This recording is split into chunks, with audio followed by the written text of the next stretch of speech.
Здравствуйте, дорогие гости Лазаревского. Сейчас я познакомлю вас с симпатичным таунхаусом, который расположен в центре Лазаревского, всего в паре минут ходьбы от аквапарка Наутилус.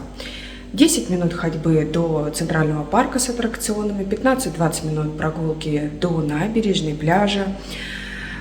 Кроме того, в шаговой доступности у нас расположены кафе, столовые, магазины.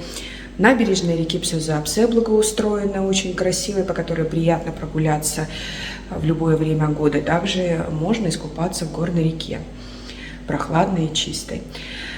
Значит, дом имеет две абсолютно раздельные спальни. Каждая спальня оборудована на 3 человека, кондиционером, телевизором.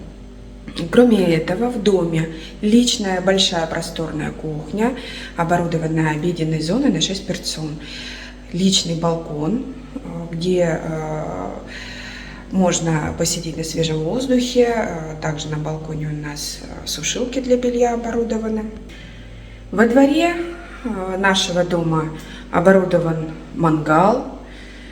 Зоны отдыха на свежем воздухе, можно посидеть, отдохнуть. Помимо этого, кто приезжает личным легковым автомобилем, мы можем обеспечить парковку возле дома абсолютно бесплатно.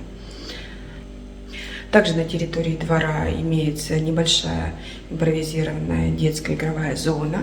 Территория двора полностью абсолютно закрытая, дети спокойно могут передвигаться, бегать, играть абсолютно без проблем. Кстати, очень выгодное место расположения дома, именно в этом месте Лазаревского, абсолютнейшая равнина. Полное отсутствие любых спусков или подъемов, несмотря на то, что мы, конечно, являемся Кавказом. В данном видеоролике смотрите далее полный видеообзор нашего дома.